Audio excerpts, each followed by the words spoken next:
yavuze abanyuruzwa naho nyene je nagandabwiye turafise inkozi zikiri muri iki gihugu barabuze ingene boguma ngira ngo batuntuza abarundi ako kagwi tusanga twaza tubona dutoye umuntu bamwishe tukarondera mugaraganda babwire uwo mugwi tuguma tuhiga kandi hariho amaze gufatwa muri hariho amaze gufatwa hanyuma twarasanze mbere hariho n'abajeje umutekano barimo. Bakunzi ba radio Umurisho turabaramukije.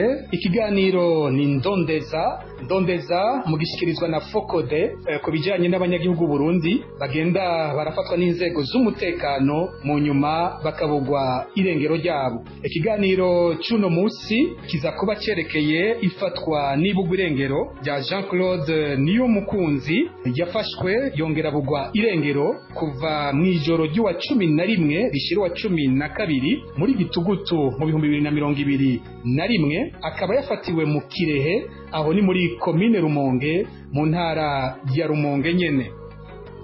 Ikiganiro cy'uno munsi kiri mu rukurikirane rw'ikiganiro twari twabashikirije ku munsi w'Imana uheze aho twari twababwiye ifatwa n'ibugwa irengero ry'umutama Alexis Nimubona n'abahungu biwe babiri Eric Nduwamungu na Gabriel Sabiyumva be n'umukozi wabo Firmin Ntirandekura abo nabo nyene bakaba bari babuzwe irengero muri iryo joro aho bagiye batwawe n'abakozi biperereza bya gisirikare. Nkuko tuza kuvyumva muri kino kiganiro abo basirikare bavuye ku rugo rwa Alexis Nimubona baciye baja guhitana Jean-Claude Niyomukunzi aho nawe yarapfungiwe mu ngoro y'umugambwe CNDD-FDD aho mu Kirehe muri komine ya Rumonge. Ivyo cyatuvyumva mu kanya, ariko nkuko mumenyereye ikiganiro ndondeza murazi ko mu gice cya mbere cyatubaha umwidondoro wo wabuzwe irengero, mu gice kigira kabiri naho tugaza gushimika ku bijyanye n'ingene yafashwe yongera arabugwa irengero ryiwe. Muti rero Jean-Claude Niyomukunzi ninde? Jean-Claude Niyomukunzi yavutse mu mwaka w'1988 avukira ku mutumba wa Buhinyuza ni muri zone Mariza ya komine Burambi mu ntara ya Rumonge. Ngaha muca mwumva ko Jean-Claude Niyomukunzi yabuzwe irengero afise imyaka 33 y'amavuka. Jean-Claude Niyomukunzi ni umuhungu wa Ntibazonkiza na Nibaruta, akaba yari yaramaze kubaka urugo rwiwe yabuzwe irengero asiga abana 4 bakiri bato. Mu bijyanye n'amashure, Jean-Claude Niyomukunzi yari yahebeye amashure mu mwaka wa 4 mu mashure y'intango. Mu buzima bwiwe yakora ibikorwa by'uburimyi, yari umwirimizi, mu nyuma arabatangura igikorwa cyo kudandaza amakara. Igikorwa yagize nk'umugisha aratera imbere. Jean-Claude Niyomukunzi urugo rwiwe rwari ngaho nyene ku mutumba wa Buhinyuza muri komine ya Burambi mu ntara ya Rumonge. Mu bijyanye na politike, Jean-Claude Niyomukunzi yari umunywanyi ubwa mbere w'umugambwe MSD. Gushika mu 2015 Jean-Claude Niyomukunzi yari muri MSD, kandi twumvise ko yabaye mu myiyerekano yo kwiyamiriza ikiringo cya gatatu cya Petero Nkurunziza. Benshi mushobora kwa mubizi komine Burambi iri mu makomine atari mu gisagara cya Bujumbura yabayemwo imyiyerekano umwanya utari muto mu 2015 biyamiriza ikiringo cya gatatu cya Petero Nkurunziza. Inyuma aho uwo mugambwe umaze gufutirwa mu gihugu, mu nyuma hakaboneka umugambwe CNL. Jean-Claude Niyomukunzi yahavuye yinjira muri CNL mu mwaka w'2020. Umwiyamamazo mu matora y'ico gihe Jean-Claude Niyomukunzi yabayemwo nk'umunywanyi w'umugambwe CNL. Kandi twonwibutsa ko komine Burambi iri mu makomine yabayemwo cyane bene ibintu byo kunyuruza abantu bakabugwa irengero, ahandi naho hakaba ibyo kujya kugandagura abatavuga rumwe n'ubutegetsi bwa CNDD-FDD. Ibi byashikiye Jean-Claude Niyomukunzi siwe wenyene, hari abandi batari bake muri iyo komine byagiye birabako muri iyi myaka iheze. Ubu tujya twinjire mu gice kigira kabiri ikijyanye n'ifatwa be n'ibugwa irengero rya Jean Claude Niyomukunzi. Mwamaze kuvyumva, Jean Claude Niyomukunzi yabuzwe irengero mu ijoro ry'uwa 11 rishyirwa 12 Gitugutu mu 2021. Uwo munsi wo kwigenekerezo rya 11 Gitugutu mu 2021, Jean Claude Niyomukunzi yari yiriwe ari mu Rutumo. Rutumo ni muri zone Magara muri komine Rumonge mu ntara ya Rumonge nyene. Rutumo ikaba ari nk'umuji mutoyi uri kwibarabara rya kaburimbi ngaho nyene ibarabara rya Rumonge Bujumbura. Yiriwe ngaho ari mu bikorwa vyiwe vyo kudandaza amakara. Yari afise inzu adandarizamwe amakara, maze abakiriya biwe bakaza n'imiduga bakarangura amakara. Uyu munsi nk'uko twabibwiwe n'abamwegereye, yari yanagize umugisha aragurisha amakara atari make. Amakuru dufise akavuga ko yari yagurishije amakara arenza imiliyoni 2 z'amarundi. Ukuvuga ko uwo munsi yari afise amafaranga atari make. Hageze umugoroba nk'uko yari asanzwe abikora, Jean Claude Niyomukunzi yafashe ipikipiki izizunguruza abantu benshi bita taxi moto. Ipikipiki yamwunguruza imukura ngaho ku Rutumo ikamujana hamwe aba muri komine Burambi mu ntara ya Rumonge. Ariko ararengana yajabuka hafi yo mu Midodo agaca aho bita mu Kirehe, aho ni mutumba wa Karonke uri muri komine Rumonge mu ntara ya Rumonge. Amakuru dufise avuga ko ipikipiki yamujanye yari uwo bita Gitsito. Iyo pikipiki igeze mu Kirehe hamwe kuri wa mutumba wa Karonke wo muri komine Rumonge, niho yasanga bategerewe n'umugwi w'imbonerakure. Izi mbonerakure zari zirongowe n'umukuru w'umutumba Karonke yitwa Onesime, zikaba kandi zirongowe n'umukuru w'imbonerakure muri ako karere yitwa Asmani Nzirorera. Maze uyu mugwi w'imbonerakure uhagarika ya pikipiki yari itwaye Jean Claude Niyomukunzi.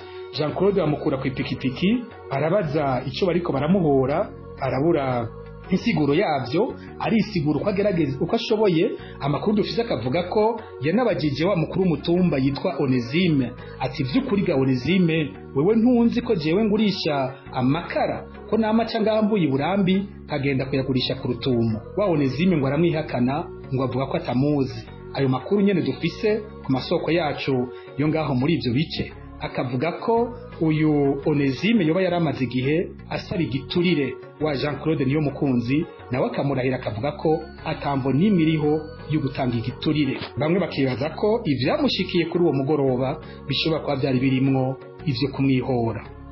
Jean Claude Niyomukunzi amaze gufatwa yakuwe ngaho ngo ajya gupfungirwa aho bita mu ikosorero. Aho mu ikosorero ni ku ngoro y'umugambwe CNDD-FDD aho mu Kirehe.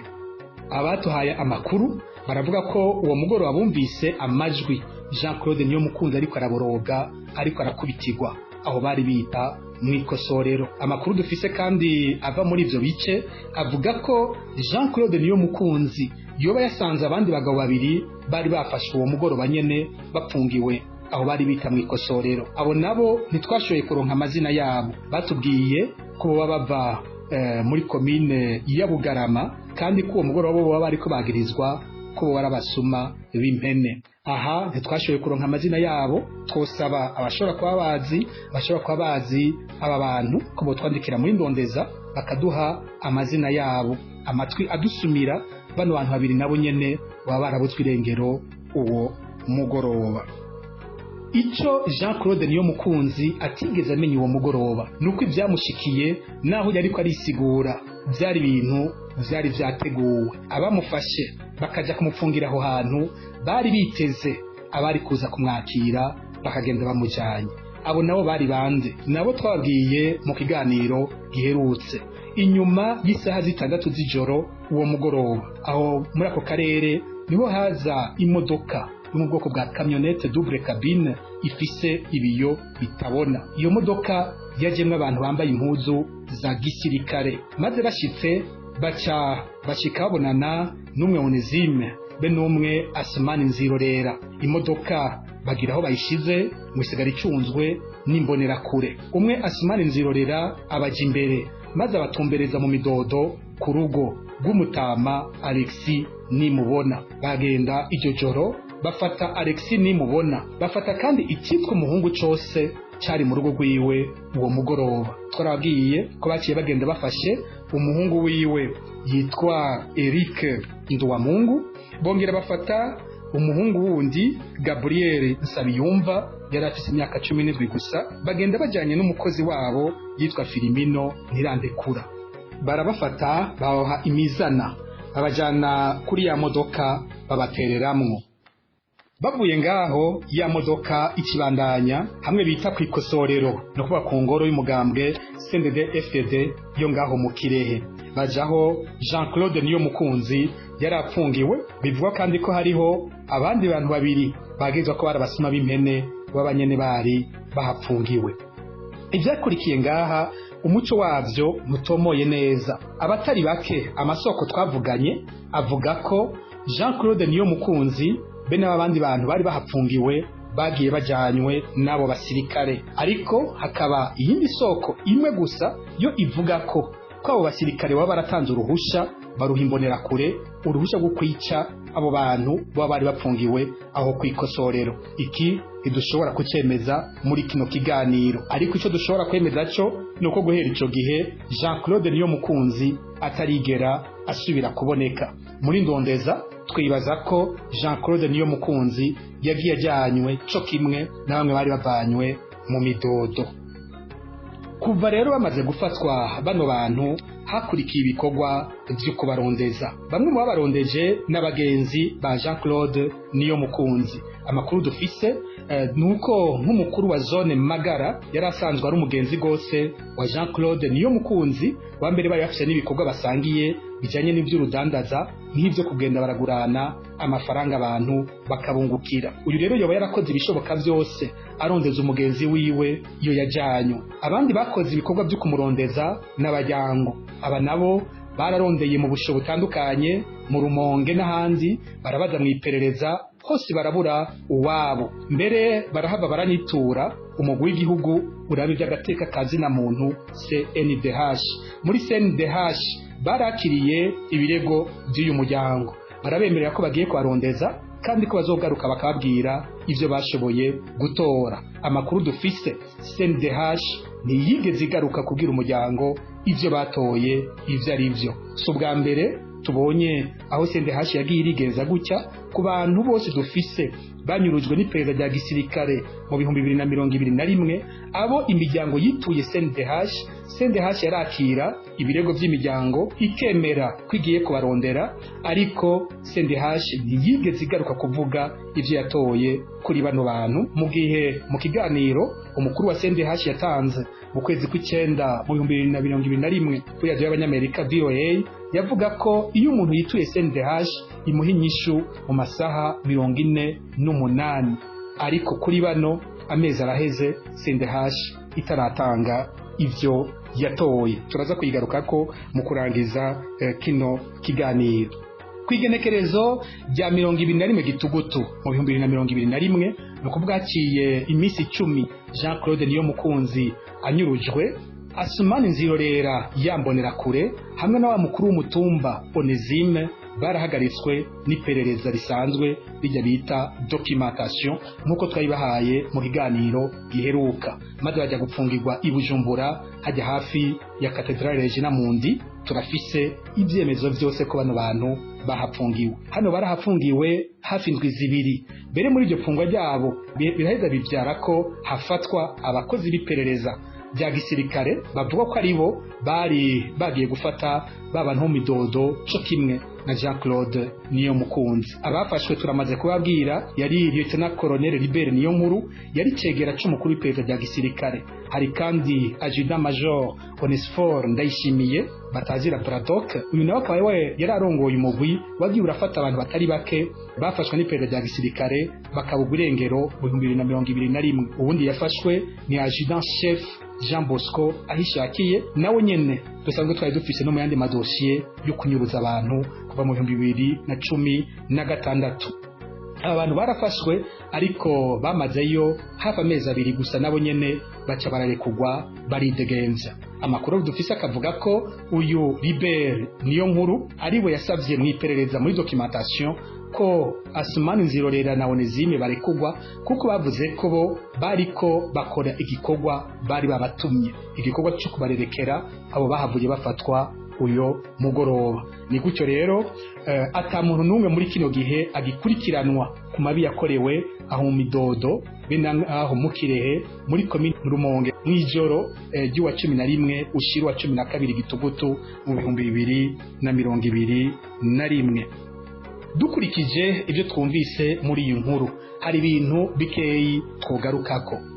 Icambere nuko iyi nkuru igishimangira ibyo twari twabwiye mu nkuru yaheruka no mu bindi biganiro twari tumaze kubaha kubijanye n'urufatane rwabayeho mu 2021 hagati y'iperereza rya gisirikare n'uburongozi bw'umugambwe CNDD-FDD mu bijanye no kunyuruza abantu. Aha twumvise ko mu byo kunyuruza Jean-Claude Niyomukunzi yafashwe agatwarwa aho bitwa mwikosorero akaja gupfungirwa ku ngoro y'umugambwe CNDD-FDD ngaho mu Kirehe. Abamufashe nabo bakaba nk'umukuru w'imbonerakure muri ako karere akoranye n'umukuru w'umutumba nawe nyene ava mu mugambwe CNDD-FDD. Ikindi twakongera ko ngaha nuko bene izi nderetsi zakoreshejwe ahantu hatari hake mu gihugu kubijanye no gufata bano bantu banyuzwe n'iperereza rya gisirikare. Izi ndereretsi iperereza rya gisirikare ryagira rihabwa n'uburongozi bw'umugambwe CNDD-FDD nkuko twagiye tubibaha mu bindi biganiro. Aha kandi bisubira kwibutsa ibyo twabwiye bijanye n'ingene iperereza rya gisirikare ryakoze mu bijanye no kunyuruza abantu, nuko igihe cyose haba hariho abo bakorana abatwita inderetsi wasanga rimwe na rimwe arabitwa ko arabagenzi babagira banyuruzwe, ahandi naho ugasanga n'imbonerakure cyangwa abajeje intwaro zaba ziri mu karere kabagira banyuruzwe. Ku bantu bose bagiye banyuruzwa ico gihe umuntu arashobora gutora be n'aba bantu bagiye barakoreshwa n'iperereza rya gisirikare. Ngaha twaragerageje kurondera ico Jean-Claude Niyomukunzi yoba yarazize cyo kimwe n'abandi banyuruzwe hamwe nawe muri uwo mugoroba, ariko cyaratunaniye kuronka. Twiyumviriye kimwe mu bintu bitatu. Ubwa mbere twibagije ko Jean-Claude Niyomukunzi yoba yazize ivyumviro vyiwe vya politike, kuba yarabaye umunywanyi wa MSD mu nyuma akaza kuba umunywanyi wa CNL, akaba kandi yari mu biyamirije ikiringo cya gatatu cya Petero Nkurunziza. Biboneka ko Jean-Claude Niyomukunzi yari mu batavuga rumwe n'ubutegetsi bwa CNDD-FDD. Ariko ngaha ikica kituvuguruza nuko Mutama Alexis Nimubona wo mu Midodo nawe biboneka ko bari bateguye kunyurizwa hamwe uwo mugoroba, we yari umunywanyi w'umugambwe CNDD-FDD nkuko twabibabwiye mu kiganiro giherutse. Abahungu biwe bo bakaba ataby'imigambwe bari bazwimo. Muri ico gihe dutera twiyumvira ko ikintu nyamukuru cyatumye abantu banyuruzwa gishobora kuba atari ico cy'ivyumviro vya politike. Icya kabiri twibagije kuri Jean-Claude Niyomukunzi nuko yoba yanyurujwe azira aya mafaranga yari afise arenga miliyoni 2 yari yadandaje amakara kuri uwo mugoroba. Ariko niki turagwa tukagaruka kuko aba nabo bari bateguriwe kunyururizwa hamwe uwo mugoroba, nukuvuga Mutama Alexis Nimubona abahungu biwe n'umukozi, nuko ku rugo rwabo bo atakintu na kimwe cibwe uwo mugoroba. Bica biboneka ko imvo y'ukubanyuruza itari imvo ijanye n'amafaranga. Aha rero ukajya twiyumvira ico bagisigaye aba bantu bose bahuriye. Tubaravye aba bantu bose dusanga ari abatutsi, kandi bikavugwa ko muri bano bakoreshejwe mu kubanyuruza hari abari basanzwe bazwi ko banka abatutsi muri ako karere. Ko nongera ko ikindi kintu cyadutangaje, hari ikindi kintu cyadutangaje turiko turaraba abanyurujwe n'igisirikare mu 2021 nuko bitatu vya bane by'abo bantu banyurujwe bakabugwa irengero ryabo bose bava mu bwoko bw'abatutsi. Umuntu arashobora kwibaza ko imvo y'uko abatutsi ishobora kuba yaragiyemwo muri ibintu byakozwe n'iperereza rya gisirikare bikoranye n'uburongozi bw'umugambwe CNDD-FDD, ni ibyo kubandanya bitohozwa by'ukuri imvo nyamukuru yagiyemwo mu kunyuruza abantu banyurujwe n'igisirikare mu 2021. Mu kurangiza kugaruka ku gikorwa cy'umugwi w'igihugu y'akazi na muntu CNDH muri raporo iherutse gusohora, raporo yahakanywe mbere yirukanywe n'inama nshingamateka.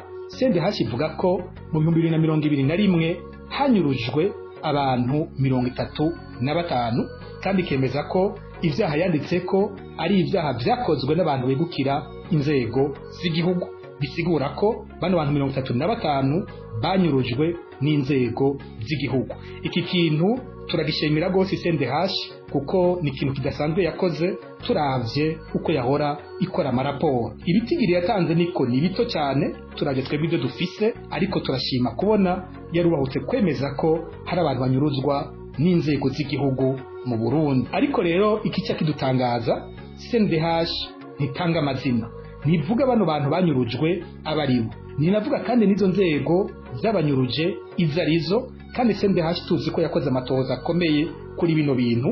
Ntibogera aho baza kwemeza icyaha gikomeye nk'iki batatohoje abakoze ibi bintu abaribo. Inyifato ya CNDH tukabona ko ibandanya imera nk'iyo gupfukira ibyaha bikomeye biba biri mu gihugu. Tugasaba CNDH ko yoshira habona abantu banyurujwe abaribo, maze n'imiryango ikamenya ko abantu babo banyurujwe. Ndabibutse ko abo dufise bose bituye CNDH mu gihe ababo babanyurujwe n'igisirikare, CNDH yemera ko izogaruka kubaraba, ariko itigeze isubira kuvugana n'imiryango ngo ibabwire ababo iyo bagiye. Turasubira kandi tukibutsa ko CNDH ivuga ko mu mwaka w'2020 ata muntu n'umwe yanyurujwe mu Burundi, ariko twebwe ibyo twatohoje muri ndondeza dufise ibitigiri by'abantu barenga 100 banyurijwe n'inzego z'igihugu kuva mu mwaka w'2020. Twaba dufise kandi ho kuva Perezida Evariste Ndayishimiye yafashe ubutegetsi mu kwezi kwa gatandatu mu 2020 hamaze kunyuruzwa abantu barenga 80 banyuruzwa n'inzego z'igihugu. Tugasaba ko abantu bose, inzego zose zifise uruhara mu kugwanya ibyaha bikomeye nk'ibi, ko zokora akazi kazo guhera ku rwego rw'umukuru w'igihugu, narijya inzego usanga zinyuruza abantu ari inzego zitwa ko zimwegukira igisirikare canke iperereza bijya bita documentation. Aha rero niho turangirije kino kiganiro, tukakirangiza dusubira kwibutsa abashobora kwa bazi bajya abandi bantu babiri bavuga ko barabasuma bafashwe kuri uwo mugoroba nyene. Jean Claude Niyomukunzi yafashwe bagapfungirwa aha mw'ikosorero mu Kirehe muri commune Rumonge. Abashobora kwa bazi bano bantu ko baduha amazina nabo tukabashyira mu gitigiri cy'abanyurujwe uwo mugoroba. Dushimiye mwese mwadukurikiye muri kino kiganiro, dushimira abandanya kuduha amakuru ajanye n'abafatwa bakabugwa irengero ryabo mu Burundi. Ikiganiro gikurikira ni ku munsi w'Imana uza, tuzoba dusubira. Murakoze. Hanyuma yavuze abanyuruzwa, naho nyene jenaganda yabwiye turafise inkozi z'ikibi muri iki gihugu, barabuze ingene boguma ngira ngo bacuntuza abarundi.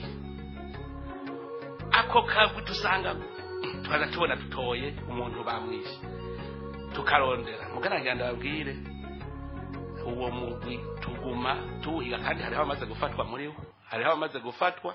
Hanyuma twarasanze mbere hariho n'abajeje umutekano barimo